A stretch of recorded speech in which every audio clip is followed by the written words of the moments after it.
Phoenix, Arizona, University of New South Wales in Sydney. And all of these have got leading engineering activities. What they were keen on doing was understanding how we could do engineering higher education differently, how we could deliver degrees differently. And we've been set up as TEDI-London as an independent body to then deliver a different form of engineering education. And it's my pleasure, first of all, to hand you over to Sarah, who will then begin the journey through how we will be delivering that to you. Over to you, Sarah. Thanks, Mike. Yeah, I'm Sarah Whitaker-Gilby. I'm the Head of Facilities, Health and Safety at TEDI-London, and I'm part of the team that's working to deliver the new TEDI-London campus, and that's what you can see in front of you now. Part of what we work started on the site just after Christmas, and we are ahead of schedule. I'm quite pleased to say that. We did have some excitement this week. We found that there are some old dock walls under part of our site build. However, we've managed to work around that, so we're still on schedule to deliver as we said we would. Our campus is a modular design, which means as our student intake grows, we also grow, we add more modules, and our first modules will be on site around the end of March. What you're seeing now on the video is our building. We have a double height cafeteria and events and exhibition space, which you can see at the first part of this. So yeah, just here on the right hand side is our double height cafeteria, exhibition space. You can use that for conferences, for exhibiting students' work. And then we're going to move through the building into one of our maker spaces, and that's what we call our lab facilities. They're places for ideas, creation, making things, from small prototyping and 3D printing through to larger scale equipment. And we're going to go upstairs now to where we have two maker spaces, and you'll see the first one is going to be one of our mechatronics spaces. Yeah, here we go. And in that space you'll be making things, doing things, getting involved with some small scale things. You'll see on the ground floor, which we first went into, that's for some bigger making. And the room that you're going to see here on the left hand side is one of our teaching spaces. So this will be where we do straight up teaching, maybe a little bit of making with small scale things, but it's really much more of a teaching space. And we're going to go upstairs now onto our second floor. And on the second floor, we have another mechatronics maker space, slightly different to the one downstairs, but we'll be asking for your opinion on what we do in that space over the first year. And this is our student space. This is where we have our student common room, and behind that door there you can see at the back is another office space where students can break out into their own spaces to work on projects together. And when we have a fantastic outdoor terrace with views over the Rotherhithe Peninsula, nice garden spaces, and in summer we envisage students using this space to actually work up together. So yeah, that is our bespoke modular design. I know a few people have asked about COVID-19 and how we're going to make our campus COVID-19 safe. We are still waiting on the government review, which will happen post 21st of June. We're looking at our first cohort of students being a reduced student cohort to enable us to have the social distancing. Our intention is always to have students on campus. So it's not our intention to say at the first hurdle, hey, go home and learn. If we have to, the learning tree does allow us to give you that option of working from home a little bit more. And our summer school last year went from being an on-campus summer school to being an online campus, an online summer school only. And we did that very quickly, and we had some great feedback from that. So we know we can do it, but it's not our intention for that to happen. So with the spaces we've got, we're aiming to have one-way systems, really enhanced cleaning protocols, making sure that the building is well ventilated, and voluntary testing for COVID-19 for those students and staff that want to do that. Regular information, regular guidance, and we will be doing the watching, wait and see what happens with the government review in June. That was my very, very quick whistle-stop tour of the campus and COVID-19. If anybody's got any questions about any of that, please do ask. I'm going to hand over now to our curriculum consultant, Mike Brammel, who will take you through our curriculum. Hi, hello everybody. I'm Mike Brammel. I'm a professor of engineering education, and I'm the curriculum consultant. And I've been working with the team at TEDI-London for the last almost a year, helping design the actual programme of the BEng and the MEng in global design engineering. And as you can see from this slide, we're taking this interdisciplinary approach to produce global design engineers for the future. So it's the broad-based courses, interdisciplinary. You'll be doing electrical, mechanical, material, civil, manufacturing and business as part of that programme. And we've taken the best practice in engineering education to design this programme with industrial input. So we've taken this to an industrial advisory committee, and we've taken it to industry workshops. So we've had feedback on what should be in a global design engineering course for the future. So next slide, please. Bearing in mind, you're going to be hopefully professional engineers. We've designed it with accreditation in mind. So we've mapped the actual programs to the Institution of Engineering and Technology and the Institution of Engineering Designers. So we've mapped the actual learning outcomes against the requirements from the Engineering Council, the accreditation of higher education programs. Now, we don't get full accreditation until we've got students exiting in the final year and then exiting. So the professional bodies will be coming in a little bit later, but they will backdate if we get the accreditation, fingers crossed. And we've designed it such that we should be able to get accreditation. It would be backdated to the first intake. As I say, it's subject to application and approval. Okay, next slide, thank you. And what we've produced is a very sort of flexible blended learning environment where you'll be studying modules on the learning tree, our bespoke virtual learning environment. So that will be online. And then you'll be doing project work, project-based learning in those maker spaces that Sarah's just taken you through.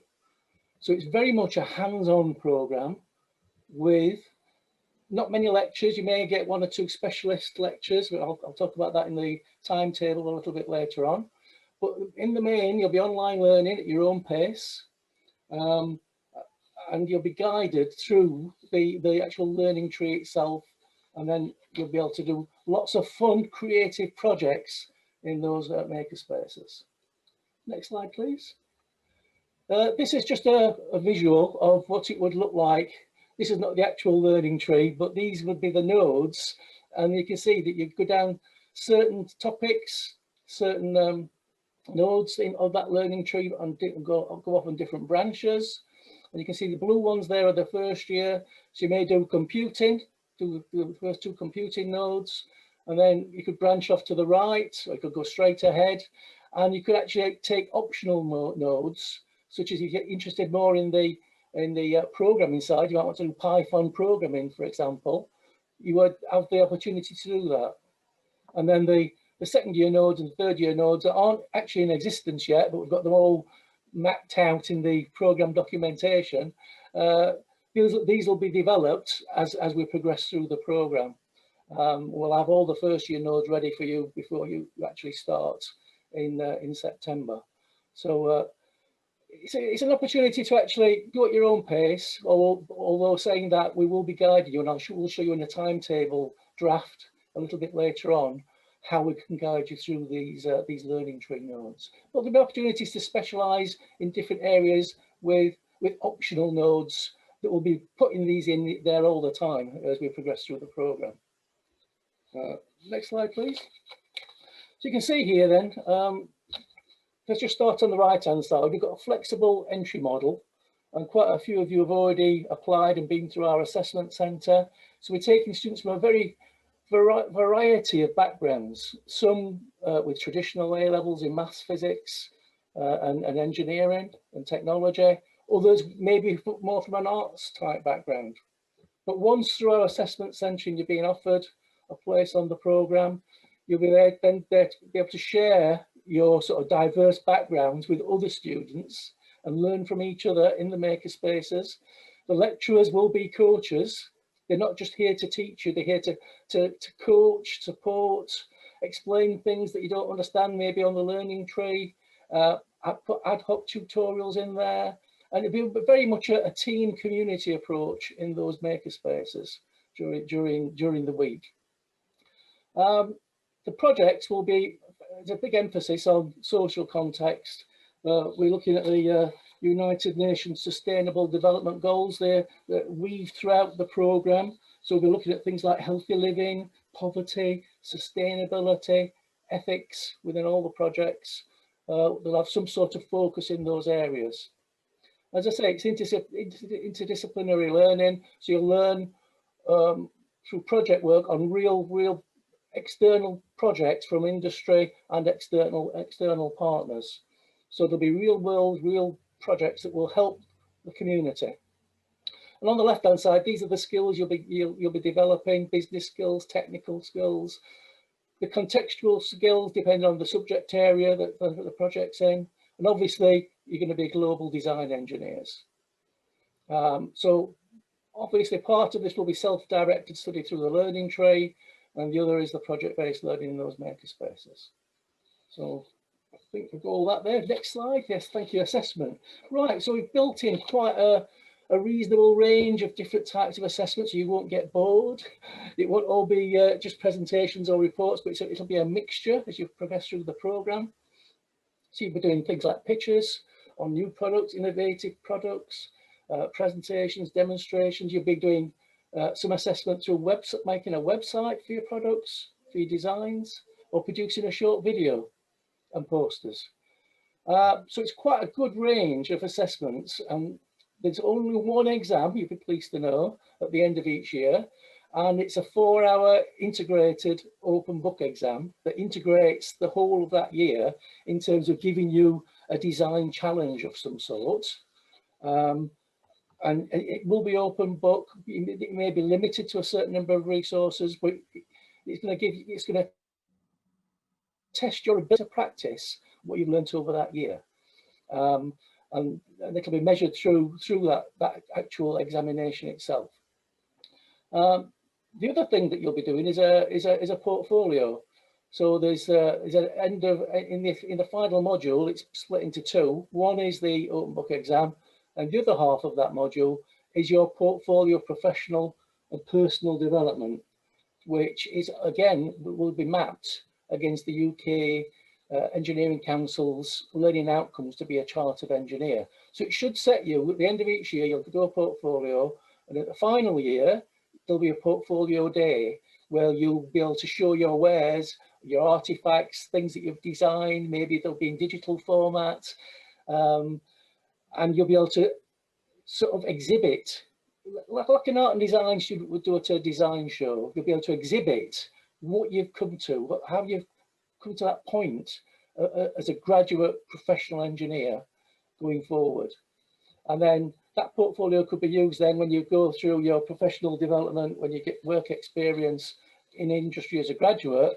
It will help you work towards being chartered when you've got at least 1 or 2 years work experience as a graduate. Yeah. Right, I think next slide, please. All right, your first year. So let's move over and have a quick look at the modules. I'm not going to go into detail in all these modules, but I'll just give you a flavour of what is in the first year. And I do believe, Iman, that they will get a copy of all the slides. Yes, everyone will get a copy of the slides and all the various links as well associated. Yeah. So I'll just fairly briefly run through. These are 5 of the 6 modules in the first year. The first one is Introduction to Engineering Design. That'll be your induction project. That's the first 5 weeks. There's the designing for smart cities, which I'll come on to with a bit more detail in a moment. You're doing modelling and simulation. We do some robotics and some programming. Applied Engineering for Design is where you actually reverse engineer some artifact, take it apart. It can be something that's been donated by an industrial organisation that we will be working with. So we'll have access to mentors from industry coming in and working with you on this to some extent. And then you'll be looking at how to improve that design. And then towards the final part of the year, you'll be doing prototyping. So you can put a lot of this expertise that you've developed over the first year into a prototyping project and design a concept and make a prototype of some sort. If we just go on to the next slide, which is the smart cities. Try to click on my screen, Iman. I realise I'm not in control. But the smart cities is again, it's unusual to have this in a degree, but it just shows that we're at the cutting edge. We want you to sort of think about, you know, the Internet of Things. I think they call it Industry 4.0 these days. We'll be looking at smart technology applications, healthy living, societal changes, transportation systems, artificial intelligence and automated services. So you'll be doing a project related to a smart city. And what greater place to do it than in the Canada Water development area where TEDI-London is going to be, and use that as like a melting pot of projects. We're working with British Land, who've got a smart building, and we'll be working on various projects related to some of their buildings in Canada Water. So it's going to be a very exciting time on that module. Yeah, I think I've said everything on that slide. So next one, please. So you're thinking, what's the timetable going to look like? Well, I have drafted out all the timetables for the first year. They're all still in draft form, and we're just going to sort of make minor changes as before September. But this gives you a good idea of what your week would look looking like at TEDI-London. So it's going to be a 40-hour week in theory. And what I've put here is, if you do self-managed time and study the nodes during the mornings, like you could do that on site, or you could do it at home, or you could do it the night before, you could do it the weekend before. I'll give you some idea there of what nodes you might do over that 3-hour period of each day to prepare you for doing the project work. So there'll be some technical materials there that you need to learn as you go through the week. And there'll be optional nodes that you can do it in addition to these. We've put some independent learning nodes in the final slot there, and they're more sort of foundation science or foundation maths nodes in that slot, where if you've come from a non-mathematical background, for example, you can get up to speed by studying these extra foundation level nodes that will actually be optional.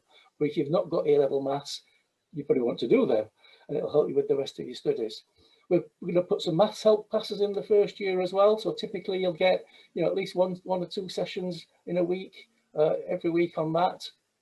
And we'll put extra support in as needed. But the main sort of makerspace sessions, as we've put in here, we've got 4 sessions a week of 3 hours each. So your actual class contact time is 12 hours a week. And that's facilitated learning with a tutor and technical support as well. Outside those maker sessions, you could be meeting with your teams. If you're in a group of between 4 and 6 students, you could be meeting in the morning rather than studying the nodes, and you could do the node in the day before or the week before. You could go at a different pace and free some time up.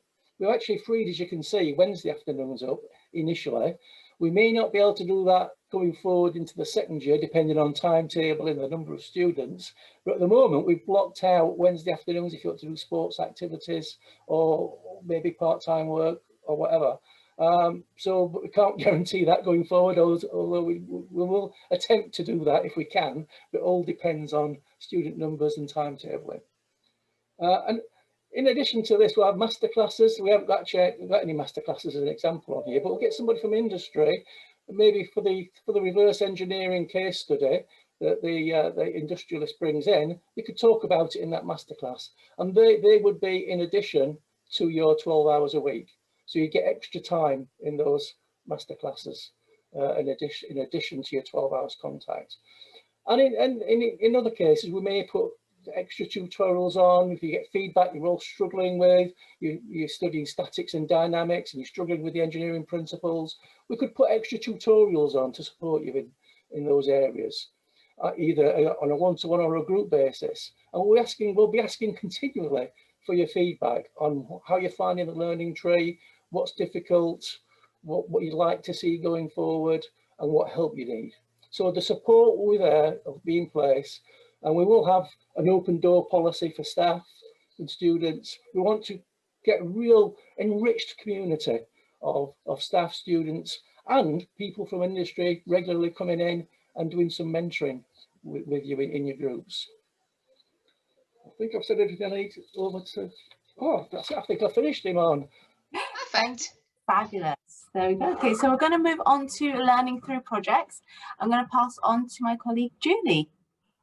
Yes, hi everybody, really great to have you here. Next slide please. This is a key part of the TEDI experience, and that is really all about project-based learning, and more specifically industry, real-world problems and global challenges being addressed by the TEDI students for industry and for meeting those challenges. So the projects will be both real world challenges, but also personally meaningful to you. So that, you know, will be part of the development of those projects as we go through. So there's going to be projects around robotics, smart cities, sustainability, net zero carbon type strands of work through that, but also developing teamwork, problem solving, and really important leadership skills, the competence of critical thinking. So student projects will vary throughout the years. We'll have smaller projects and larger projects, and culminating in a really big project towards the end, which is multidisciplinary and quite extensive. And we will be, you know, various numbers of students through that, but between 4 and 7. Sorry, I'm just seeing myself as part of this, so I need to just look through that. So yeah, next slide, please. We thought it might be really useful to maybe just share one of those projects in the first year, which is currently fully being developed, and that is really a collaboration with Engineers Without Borders. So over 60 organizations make up Engineers Without Borders, over 1,000 committed engineers, and their work really aligns well with the TEDI philosophy in really generating globally responsible, innovative engineers for our time. So serving people and the planet and finding solutions to some of the biggest challenges of our time. So what you see here, I mean, you can follow the link when the slides are sent out. It's really an example of such a design challenge that we will be embarking on as well in our first year. And we're going to get the details a bit closer to the time.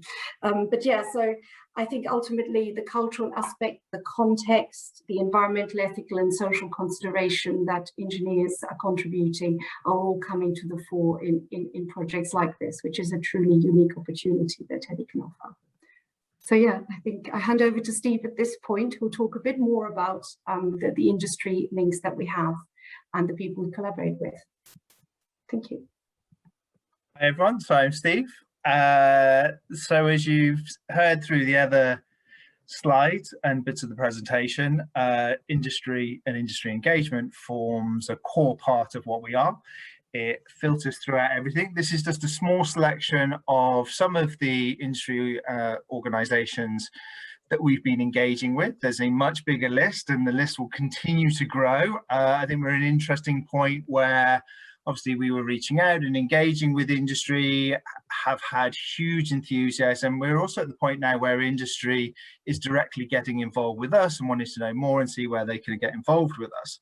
So I guess my kind of first point is to talk about what we mean by industry engagement, because get the words kind of thrown around a lot. So we genuinely mean an active, integrated relationship with industry, and that's fully engaged across all impacts, shaping and influencing what we do, meeting their current and future needs.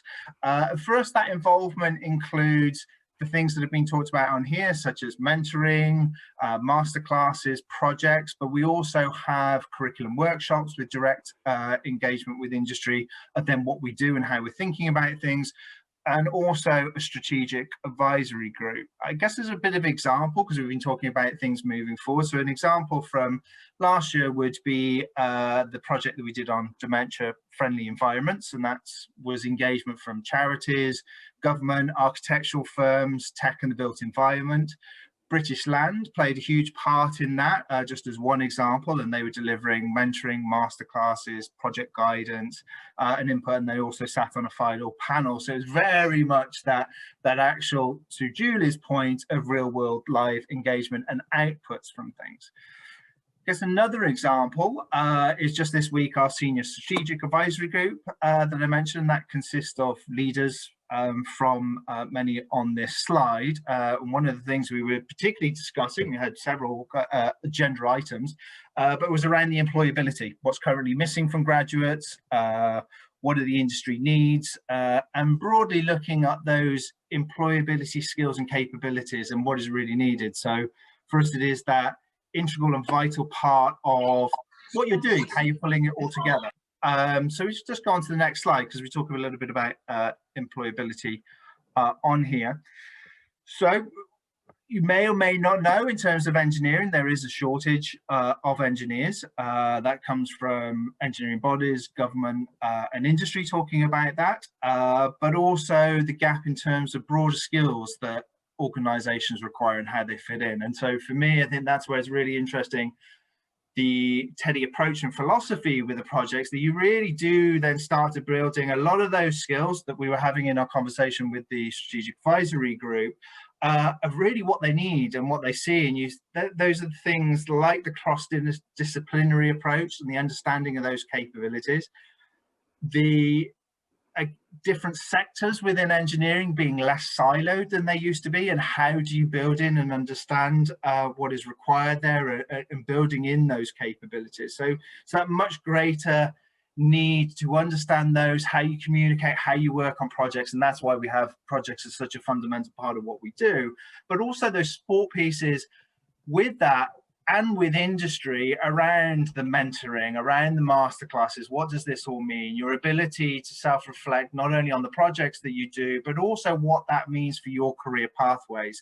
And industry obviously play a big part in that, in what they're looking for, what they need. So that becomes a really core element of what we do. If you building up your own portfolio of content and capability of what you do.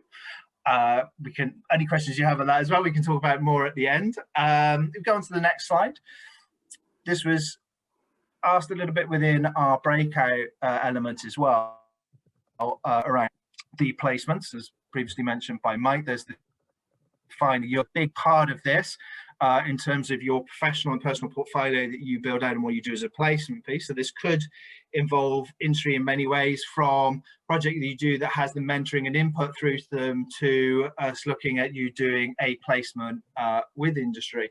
I think this also leads on to that general kind of engagement out. And again, I really look at TEDI-London as an entire program that you're always engaging with industry. So it's like an entire internship engagement, because you'll be able to do it in multiple ways. But there's also that opportunity in how we engage with those employees through the summer and other parts of things. So it really is a whole ecosystem and environment where we're able to support you. So I will pass on now to Shireen. Good afternoon, everyone. I met some of you, well, I heard about from some of you in the breakout room. My name is Shireen Sally. I'm the Assistant Registrar for Student Experience, and I will be responsible for your student experience and especially student services. So we can go on to the next slide, I'll talk you through. So you will have 3 teaching blocks, and the dates are there, kicking off on the 20th of September. And in between that, you've also got your Christmas holidays and your Easter holidays. So a big part of when you start TEDI-London will be Welcome Week and induction. So that will kick off a week before your first teaching block on the 13th to the 17th of September. And Welcome Week basically is all about being inducted to being a student at TEDI-London. It's your chance to meet key people that you're going to be working with, such as your personal tutor, student experience officer, the academics.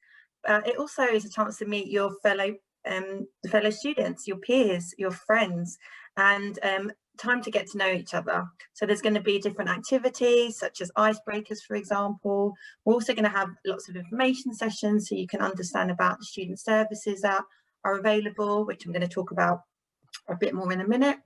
And you'll also get a tour of King's Student Union as well, which I will elaborate on, where we're going to have other services available to you as well. So it's going to be quite a fun week as well, and jam-packed before you start your course, to hear about basically what you can get involved in.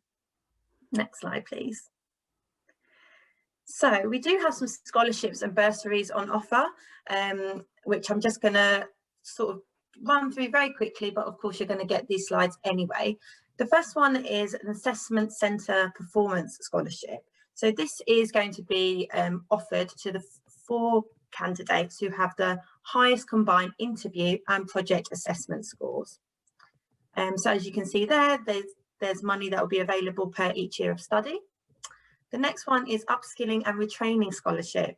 So for somebody that might already be in engineering and they decide to take a break, or not take a break, take on a new skill and upskill and come to TEDI-London basically. So there's full and some partial scholarships available there.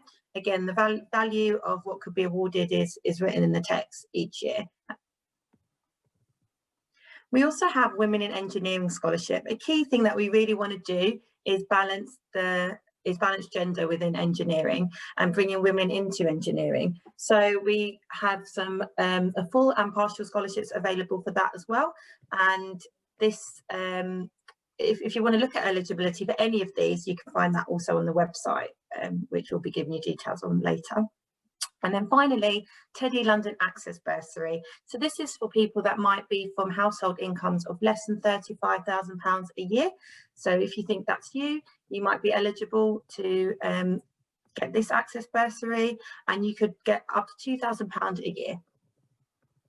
With a bursary, just to note as well, this is a gift. It's not for you to pay back, and a scholarship as well. It's not like a loan. It's not for you to pay back, and it can be spent on whatever you choose. So elaborating a bit more on student experience. So we at the Student Hub will be having lots of information about lots of things to do with student life. So here we've got student finance, for example, so we can give you information in terms of student loans company, or if you've got any questions regarding applying for a student loan. We know that that's open right now, so they're accepting applications, and that ends on May the 21st. So if you haven't had a look already and you need to get a student loan, I would recommend that you start looking at that right now. The Student Hub, like I said, is something where we're going to have all the student services and support. It's basically your one-stop shop for all the student services at TEDI-London. So if you've ever got a query about something to do with student life, you can email us at the Student Hub or come and see your student experience officer. Accommodation. So we don't have our own halls of residence, but we have partnered with different people, such as King's, for example. They have their own halls, and they have some halls of residence that are around London Bridge and Southwark, which are not too far from Canada Water, where we will be based at TEDI-London. So feel free to have a look at their accommodation website. There's also other private halls of residence like Londonist and Langdon House, which is just actually a 10-minute walk from the campus. So there are a variety of options available for you. If you are interested in getting accommodation though near campus, do feel free to email Student Hub at TEDI, so that we can make sure that we speak about the needs that you have and try and recommend the best accommodation for you. Next slide, please. This was a great question that came up in the breakout room, and it's about joining up basically with King's College Student Union. We will be doing that next year for TEDI, and it means that you'll have access to all their bars and cafes, 300 clubs and societies. So as we know already, your Wednesday afternoons are free in your timetable currently. We would encourage you to use that, actually, maybe some extracurricular activity, getting to join a sports team, for example. They'll also have advocacy there. So if you do run into any issues, or you might need to appeal something, for example, there is an independent team there that can help you with that. But to be honest, the main thing we want to know is that if you have an issue, that you can come straight to us about anything. And we like to hear what you have to say and try and sort out anything informally. There is access to the gym as well at King's, and they have discounted rates there. So that's also really exciting. And also library access. If you want any extra study space, you can go there as well. But of course, we're going to have a brand new campus at TEDI-London. It's such an exciting time to join us. So there'll be lots of breakout spaces and study spaces just on campus as well. But this just gives you another extra option. Thank you very much, Shireen. So that's all of our slides regarding some of the information that we wanted to relay. We do now have some time for you to ask any questions that you may have. So we've got TEDI-London team members from student experience, curriculum. We've also got members of the admissions team like myself. So if you have any questions about what life as a TEDI student might look like, please do pop it in the chat box, or feel free to unmute at this time, and we can then have a conversation. Can I jump in first to get everyone started, Iman? Is that okay? Because Yes, there was a question in our breakout group that I fumbled over because we didn't have time, and it's a great question. Can we ask how much contact time in the form of a lecture or class learning will there be at TEDI-London? I think Mike B might be best placed to answer this. She says volunteering him. Yes, it's 12 hours per week of class contact time with members of staff. But you can spend the rest of the time in contact with other students in group work. So yeah, there's at least 12 hours a week. And then when we get visiting lecturers coming in to give master classes, that's in addition to that contact time. And that's a usual class contact time for engineering institutions in the UK, 12 hours a week. And I'm going to jump in a little bit because I think you mentioned some really good stuff when you were doing your presentation that it's worth going back on, Mike, which is outside of that 12 hours, there are other opportunities to engage with academic staff and coaches at TEDI-London, aren't there? Yes, yes. What we'll be also doing is putting on ad hoc tutorials where students are having difficulties with certain topics. I think it's going to be an open door policy at TEDI-London, and if students have got any issues, they'll have a personal tutor as well.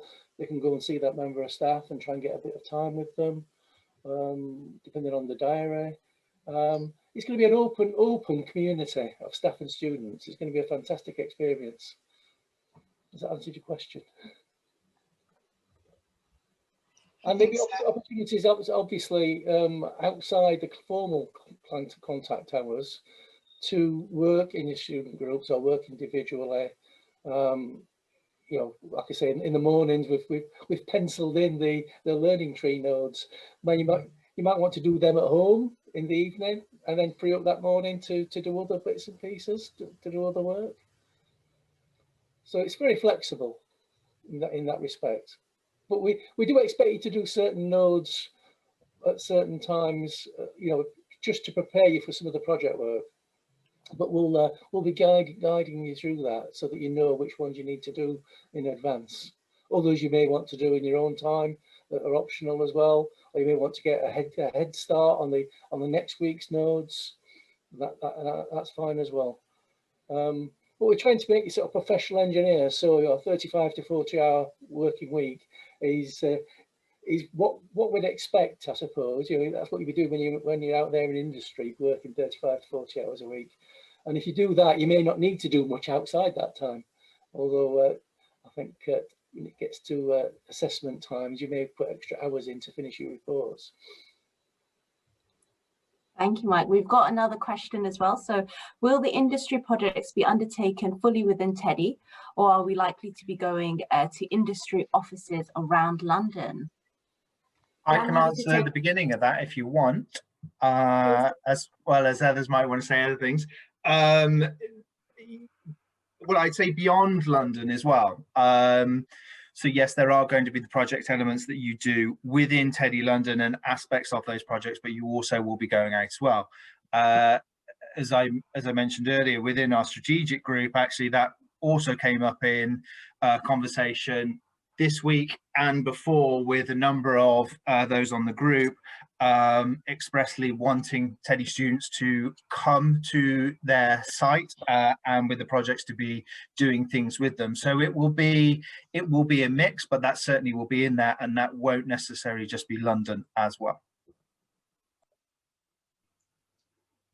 Yeah, and maybe just a comment from me that the projects will be center stage. So what the project will require is what will fit around. So again, and the industry requirements will lead us on this as well. So I am absolutely sure that the industry would want you guys and your bright brains close to them. So it's going to be something we're going to be really working together to figure out how to do that best and most efficiently.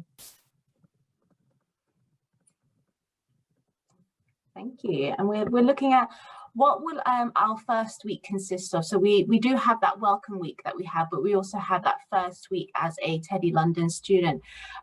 Should we start with maybe a little bit more information about the welcome week, maybe some of the student hub services that will be available to students when they've been inducted with us, Shireen? Yeah, sure. So within the Student Hub, we will let you know about all the services available. Something that I didn't touch up upon actually in the presentation is also thinking about your well-being. So mental health and well-being is really important to us. And we know that coming to university, starting something new, and maybe even being in a completely new place can be really exciting, but it can also be a bit daunting.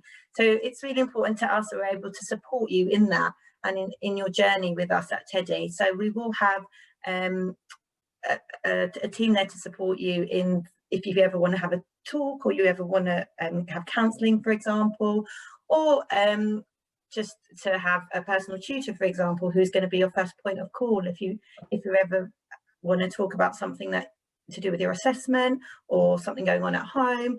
Basically, it's really important that you do feel that there is that community there at TEDI, and we really are here to support you in all aspects of your student life.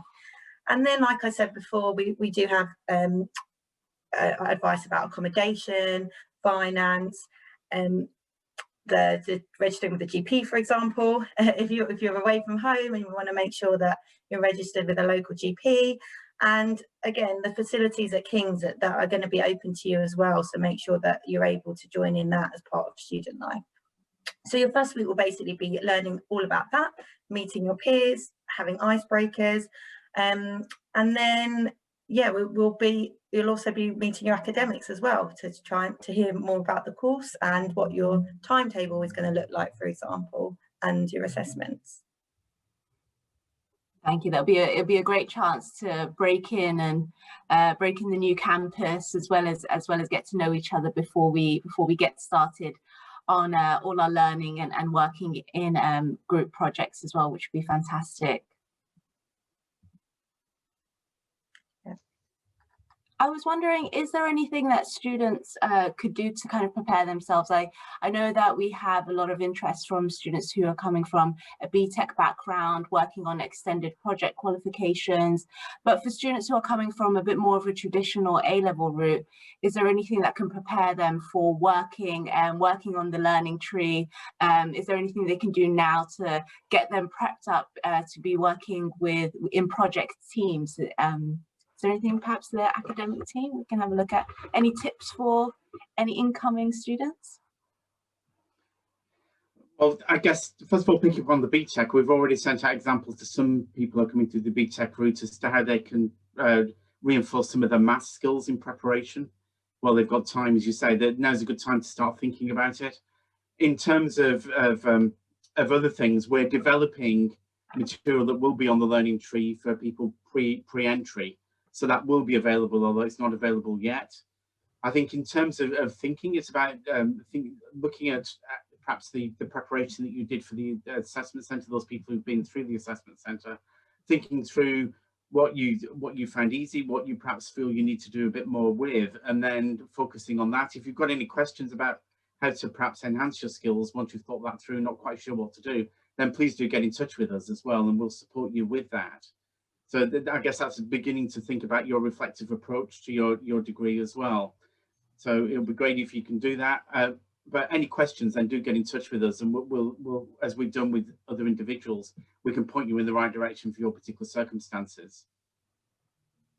Can I jump in there as well, Iman? And I think what's really important to be a successful kind of TEDI-London student or candidate is just to be really genuinely interested in engineering and what's going on around, and how engineering can help solve some of the challenges that Julie talked about in her section of the presentation around sustainability and how we live as a global society. And they, you know, they're key issues that really resonate, I know, with a lot of our prospective students, and certainly resonate with us.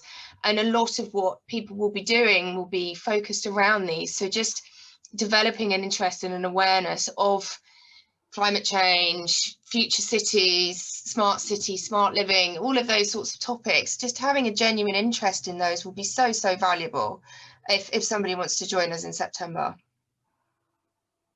Thank you. And just to add, the admissions team, once COVID willing, which is a phrase that we seem to be saying a lot over the last year, we will be looking for opportunities to engage with all of us incoming students and offer holders when and if we can as well. So hopefully this won't be the last time that we get to engage with each other. We've got a couple of other questions as well on our chat. So we have, are we likely to have postgraduate students in the future? So for example, PhD students, thinking a bit more long term. Yeah, so on that one, we're very much a teaching organisation, so we will be taking people up to level 6 and level 7. So, and that will segue into the other question that we've got as well. In other words, we will be taking people up to a bachelor's or an integrated master's, which is an undergraduate master's. We may be doing taught masters in the future, but we won't be doing research masters or PhDs, at least not for the moment. That's not part of our plan, but it may be something that we look at going forwards. In terms of the question that's come in about the master's degree as an undergraduate, you'll have seen and you'll have heard that we are running 2 different degrees. One is the Bachelor of Engineering, which is a 3-year degree. The other is an MEng, an integrated master's. So that's an undergraduate master's. So you do that as your degree. So rather than doing the 3 years for the BEng, you do 4 years for the MEng. So there's a choice that you can make up to the end of the 2nd year as to whether you want to focus on the 3-year bachelor's or the 4-year masters. And we are also planning for possibly an accelerated masters as well, which we're just looking at the moment. So in the future, there may be the opportunity to do the masters in 3 years as well, but that's currently not formalized at the moment. Thank you. We've got another question. So what kind of graduate prospects can we expect to go into, and would our degree be seen as more of a niche degree? I'll kick off with that, and other colleagues can chip in. But first of all, we're delivering what is a general engineering degree. So it covers lots of different places. As Helen said, you know, it's very much got a global societal look as well. So if we look at what employers are really looking for, they're looking for students who've got engineering skills, but increasingly what is as important are what you call the higher skills, the softer skills, those transferable skills. So we talked earlier, certainly in the breakout room I was in, about how we grow teams, how people operate as teams, and it's that sort of skill set that employers are really looking for, alongside the training that people will get in engineering and the skills and experience that students will get in engineering. Also, in terms of the degree program, it's very much based on real life projects. So students will really get a flavour of what it's like to deal with a real life challenge, and some of the challenges they'll have will be really complex as well. You'll be working with employers either on site with TEDI-London as you deliver the solutions to those projects. And also towards the end of the degree, there's the possibility of, as Steve said, of going into industry and actually spending a 20-week placement in industry, finding out even more about industry. And all those skills together mean that you are highly employable. And all of the feedback we've got from employers is the type of graduate that we'll be producing are exactly the types of graduates that employers want. I'll leave it to colleagues now just to chip in on that as well. If you yeah, I was going to sort of agree with what Mike says, and certainly that's why we have that engagement from industry throughout those different touch points that I've said. So it is very much about creating a graduate with the skills and capabilities that they're looking for. And industry have been engaged with us across all those different touch points to ensure that is the case. The only thing I guess what I'd also add to that, to Mike's point, is with all the projects you have through the program, you have that regular engagement with industry to also then work out for yourself where it fits. So you have that sort of T-shape where you're able to have that general design engineering degree, but you're able to have more specifics of what fit for you. And you're able to shape that through the program and with your understanding through the industry mentors, the projects that you're working on, to really shape that on the jobs that interest you, the jobs that are there, but also to build that engagement with industry at that point. So I wouldn't consider it niche at all. You are going to have a skill set that a number of people graduating at the same time you just aren't going to have. Yeah, and I guess the flip side of this as well is about you having the opportunity to work with industry, so you can begin to work out where your interests lie, what type of industry, or indeed what companies you would like to work with as well. And you know, we've seen that in many cases in the past with students going on placements, where it's really very much a two-way event, where students are finding out whether or not the company and the activity is something that they enjoy, and industry work, effectively putting people on. In our case, it would be an interview for 20 weeks to see just how well you're doing, and then you may be looked at preferentially in terms of career opportunities within that company, alongside having the opportunity to touch base with many industry mentors as they're coming in. They'll get to know you, you'll get to know them. Thank you. We've got another question about the gender split of our first cohort. So do we have an idea of the possible gender split for the cohort, or people interested in the course?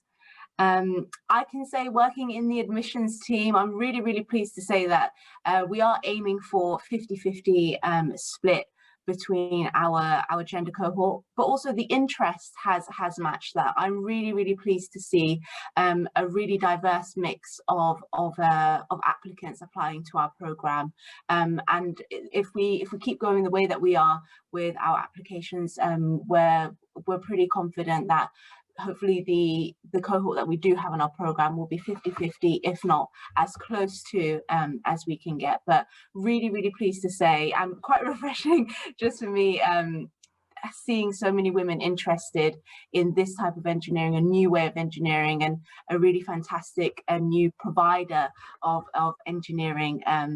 Is really refreshing. I don't know if anyone else wants to add our hopes for a diverse cohort, but it's looking great. Thanks, Aman. I think I would just add that although 50-50 is obviously our aim, I think it's probably unlikely that we would get that for this September. But I've worked in different institutions with different types of engineering, and I've been pleased to see that the programme and what we're offering here at TEDI has had a broader appeal. So we are on track for a more even split, although I don't unfortunately think it would be 50-50 this September. Thank you. So we have another question. How much choice will there be in the projects that we will be taking on as TEDI-London students? I'm happy to take this one. Thank you, Callan, for the question. So there will be choice, just we will have different types of projects, different size of projects, different interactive, and you know what needs to be covered in a project. So even if there is one big project, there's going to be quite a lot of bits and pieces to be doing within them, especially as we get to the later years when they become more complex. On some of the more defined projects, we will have ability to accommodate, and we'll be really keen also to have feedback into exactly what would float people's boats, you know, what would be interesting and where the interest would lie. There is a little bit of assumptions we have to make now in these months leading up to September, so there will be some sort of choices made, of course, in preparation. But yeah, I would think that, you know, just the sort of the multidisciplinary nature of these projects that we're going to be doing will bring much choice for the students and for yourselves to really think about, you know, where you engage and how. There'll be learning outcomes, so they'll have to be met. But they can be met in various ways, and with you inputting to that. Thank you very much. And will we be able to choose the MEng even after doing the bench? So as I mentioned earlier, the key decision point is at the end of the second year with that one. And in fact, if you've graduated with a BEng, you've then, if you like, cast in your chips. So you can't then use the credit from the BEng to get an MEng. You then need to do an MSc in order to get up to level 7, in order to get up to a master's. But we, you know, as you go through TEDI-London, we will support you in the right decisions here as well for you and your circumstances, etc. Thank you. Any other questions? As we mentioned, we will be sending out the slides, and please do feel free to continue to send in questions to our admissions team. So that's admissions@tedilondon.ac.uk, and we also have Student Hub as well. Got some other questions coming in, which is great. So will we have an option for a year abroad?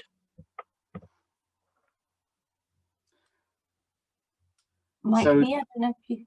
Yeah. Sorry, I don't know if somebody else wanted to take it, but the way the programme is organised is that there will be 20 weeks, so a 20-week period in the teaching where you can spend on-site or off-site. So that's where you could do a placement, as Steve mentioned. It's also where, for example, you could go to one of our international partners, or indeed another university that we would approve as well, to spend time abroad. So it won't be a full year, but it would be 20 of your 30 weeks that you would be able to spend abroad. Yeah, just to add to that, so the 20-week is the 20-week project over 2 blocks. I think it's in block 3 and block 4, so it's towards the back end of the final year, and in the and in the MEng as well. No, block 2 and 3. Sorry. Yeah. There is so no it will be from basically from December through to May with yes. the timetable that we've got. Yeah.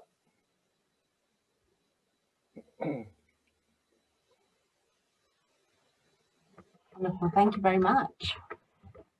Any other questions at all?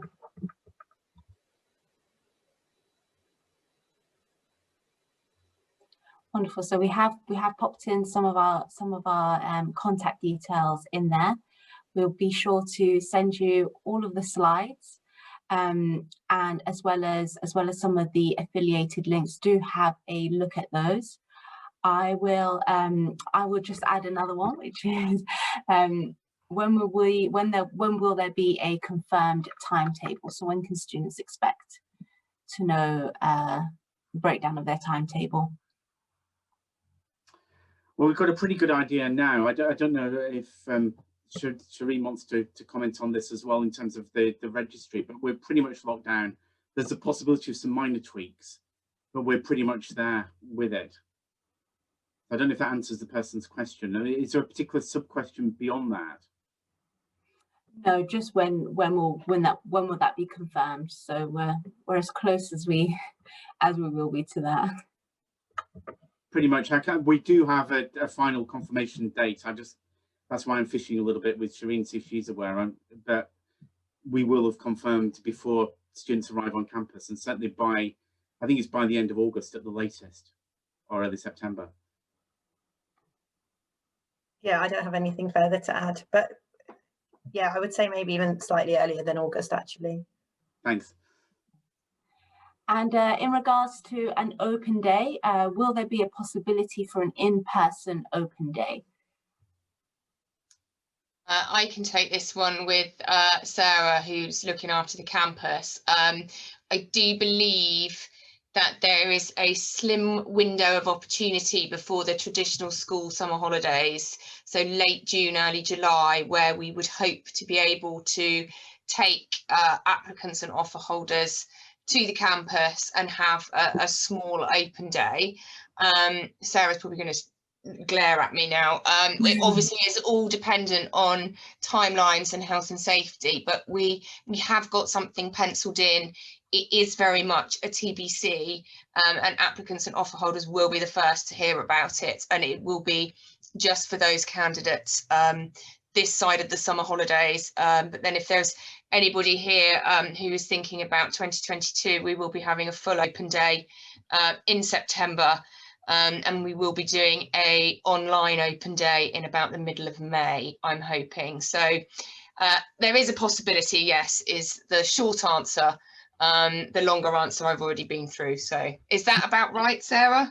I can't really add much more, Helen, but we are ahead of schedule with the build, and I know that our contractors on site are aware that we want to do something. So it is very much if we want to put something in the diary and we can make it happen, as long as we are on schedule. And that's kind of what it comes down to. So again, it's another one of those watching briefs and wait and see, but hopefully, yes. And I think we, you know, obviously anybody who's shown any interest in TEDI-London and anyone who's attended this session, you will be the first to know if we can run that session. So yeah, we'd be delighted to have you all, and it's certainly something we really want to do.